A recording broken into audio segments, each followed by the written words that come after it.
Salam saudara yang terkasih, pada pagi hari ini kita boleh hadir untuk bangun dan melakukan segala aktivitas kita, tetapi kita tidak lupa untuk merenungkan sebagian firman Tuhan, untuk boleh melaksanakan segala kegiatan kita, bahkan segala apa yang kita kerjakan, bahkan apa yang kita lakukan untuk mengerjakannya. Untuk saudara yang terkasih, pada pagi hari ini sebelum kita menyerahkan kehidupan kita di dalam nama Tuhan, mari kita bersatu di dalam doa.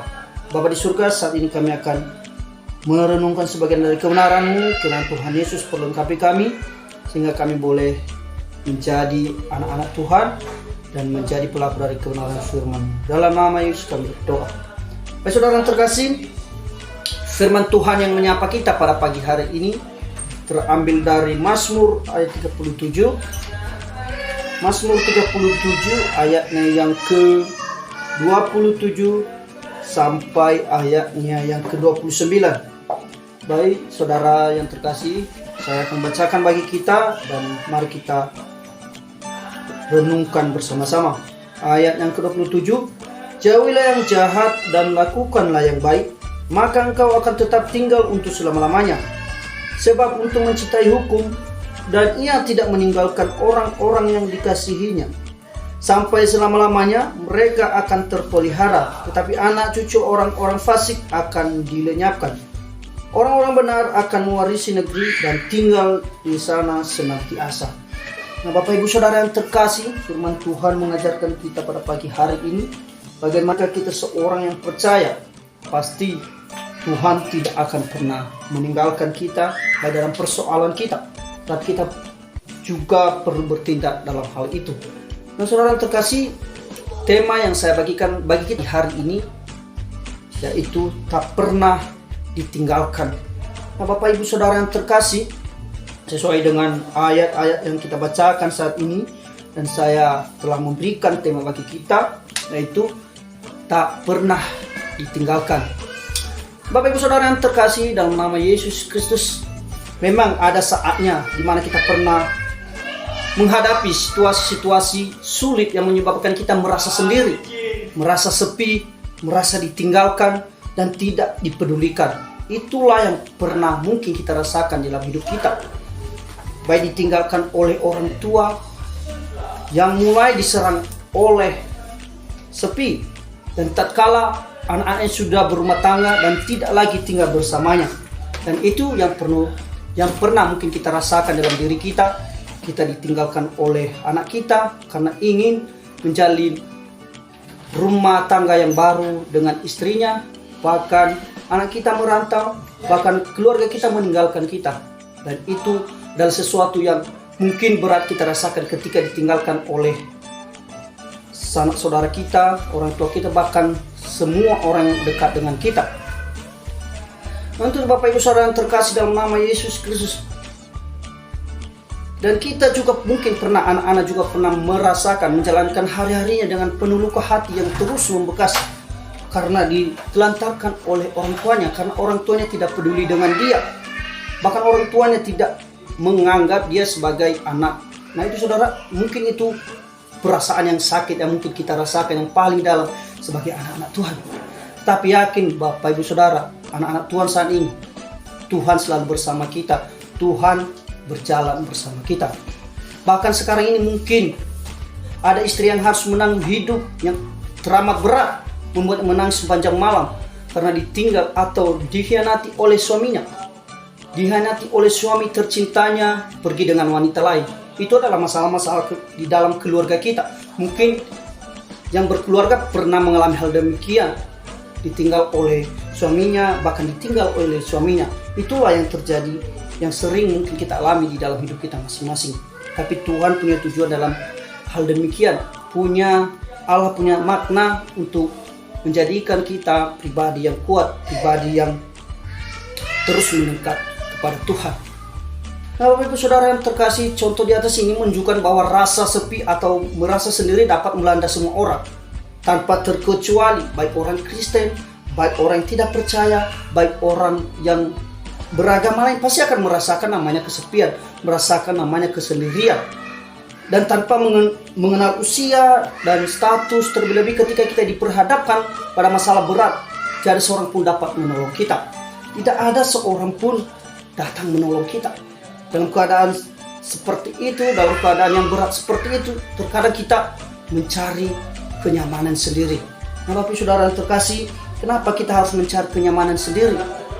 Karena kepedulian orang-orang di sekitar kita mungkin tidak ada. Tetapi kemana kita harus pergi, saudara? Kemana kita harus mengadu dengan rasa kesepian kita, rasa kesendirian kita? Ya, pasti kalau orang percaya, dia akan menyebut nama Tuhan untuk melepaskan kesepian itu. Dia mencari kenyamanan itu, yaitu kenyamanan di dalam Tuhan.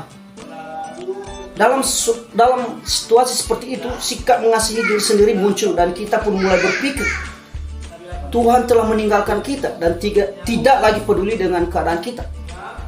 Kita terkadang berpikir, Tuhan tidak ada bersama saya, Tuhan tidak peduli dengan saya. Tapi saudara yang terkasih, pikiran seperti itulah pikiran yang salah. Tuhan tak pernah meninggalkan kita selagi kita mengandalkan Tuhan, selagi kita menyebut nama Tuhan, memanggil nama Tuhan di dalam kehidupan kita. Nah, Bapak Ibu Saudara yang terkasih, bagaimanakah kita mengatasi masalah tersebut sehingga kita tidak lagi merasa sepi, tidak lagi merasa sendiri, dan merasa ditinggalkan, merasa sendiri menjalankan hidup ini? Nah, Bapak Ibu Saudara, ada beberapa tema saya berikan bagi kita pada saat pagi hari ini. Poin yang ke-1 yaitu mendekatlah kepada Tuhan. Nah, Bapak Ibu Saudara yang terkasih, bagaimanakah cara kita mendekatkan kepada Tuhan? Ya, salah satunya Bapak Ibu Saudara, kita harus bangun keintiman dengan Tuhan secara personal melalui saat teduh setiap hari, melalui doa kita, melalui pembacaan firman Tuhan. Itu cara kita untuk mendekatkan diri kepada Tuhan, menjalin hubungan dengan Tuhan, yaitu bersaat teduh, membaca firman Tuhan dan berdoa. Itulah cara kita untuk menjalin hubungan dengan Tuhan secara pribadi, baik itu secara umum maupun secara pribadi. Tapi Bapak Ibu Saudara terkasih, lebih indahnya ketika kita berdoa dalam ketenangan, ketika kita berdoa di dalam kesendirian kita, Tuhan akan mendengarkan setiap doa kita, tetapi disertai dengan kesungguhan hati. Nah, Bapak Ibu Saudara yang terkasih, dalam nama Yesus Kristus, di dalam firman Tuhan ini juga telah kita baca dari Mazmur, Daud menyatakan bahwa hanya dekat Tuhan saja ia akan merasa tenang, sebab ia tahu bahwa Tuhan adalah keselamatan hidupnya. Nah, Bapak Saudara terkasih, Daudnya adalah seorang raja. Dia tahu dari mana kenyamanannya, dia tahu dari mana rasa ketenangannya, dia tahu bahwa keselamatan itu daripada Allah. Dia adalah seorang raja. Kalau seorang raja ini, dia boleh saja mencari kesenangan di mana-mana. Dia akan mendapatkan kesenangannya di mana saja, karena dia adalah seorang raja. Apapun yang akan diperintahkan, apapun yang akan dimintanya akan dikabulkan. Kenapa? Dia adalah seorang raja. Tidak ada rakyat yang tidak tunduk kepada raja. Otomatis rakyat akan tunduk kepada rajanya. Nah, Bapak Saudara yang terkasih, tetapi Daud tidak berpikir hal demikian. Dia tahu bahwa ada Tuhan yang peduli dengan dia. Ada Tuhan tempat untuk mengadu, tempat untuk mencari ketenangan, mencari kesenangan, bukan di tempat lain. Karena itu, saudara Bapak Ibu Saudara yang terkasih, carilah Tuhan selama ia berkenan ditemui, berserulah kepadanya selama ia dekat. Selama Tuhan masih berkenan untuk dicari, marilah kita mencarinya dan berserulah kita kepadanya selama Tuhan masih dekat dengan kita. Jangan ada penyesalan daripada diri kita ketika Tuhan sudah menjauh daripada kita. Tetapi selagi Tuhan masih dekat, mari kita mendekatkan diri dan nyatakanlah semua masalahmu, pergumulanmu, bebanmu, dan keluh kesahmu kepadanya. Bapak Saudara terkasih, jika Tuhan sudah dekat, maka kita juga akan mendekatkan diri dan kita nyatakan masalah-masalah yang mungkin, persoalan yang kita alami, pergumulan yang kita alami, beban yang ada dalam diri kita, keluh kesah yang kita rasakan selama ini. Ada Tuhan yang bersama kita. Itu Bapak Saudara yang terkasih, poin yang kedua yang saya berikan bagi kita itu pegang janji firman Tuhan. Apa janji daripada firman Tuhan itu? Janji daripada firman Tuhan adalah salah satu janji yang dinyatakan melalui firman-Nya. Itu Bapak Saudara yang terkasih, justru yang seringkali meninggalkan Tuhan dan tidak lagi melibatkan Dia dalam hidup ini. Keberadaan orang percaya adalah berharga di mata Tuhan. Engkau berharga di mataku dan mulia, dan aku ini mengasihi engkau. Kita sangat berharga di mata Tuhan. Kita sangat mulia di mata Tuhan. Untuk itu, mari kita untuk mencari Tuhan, mencari kemuliaannya. Karena itu Tuhan tidak akan membuang umatnya, dan miliknya sendiri tidak akan ditinggalkannya. Tuhan tidak akan pernah meninggalkan kita selagi kita berjalan sesuai hukum daripada Tuhan, sesuai janji Allah kita berjalan, dan kita tidak menyeleweng daripada hukum-hukum Allah, sehingga kita juga dekat dengan Tuhan. Tapi Bapak Ibu Saudara terkasih, marilah kita sebagai anak Tuhan saat ini, kita harus berpegang pada firman Tuhan. Apa yang dijanjikan Tuhan pasti akan Tuhan tepati. Janji Tuhan tidak akan pernah dusta. Janji Tuhan tidak akan pernah mengingkarinya dalam diri kita. Karena Tuhan adalah Maha Adil, Maha Pengasih, dan Maha Penyayang. Itu Bapak Saudara yang terkasih, sebagai kesimpulan bagi kita pada pagi hari ini, yaitu Tuhan itu dekat kepada orang-orang yang patah hati, dan Ia menyelamatkan orang-orang yang remuk jiwanya. Untuk saudara yang terkasih, jangan pernah lupa bahwa Tuhan ada bersama kita. Tuhan ada dalam keadaan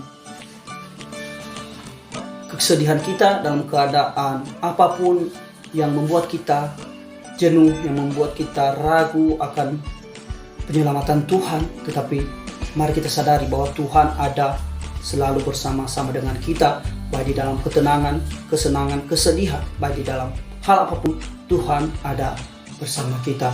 Demikian saja firman Tuhan pagi hari ini. Harinya Tuhan Yesus memberkati. Salam.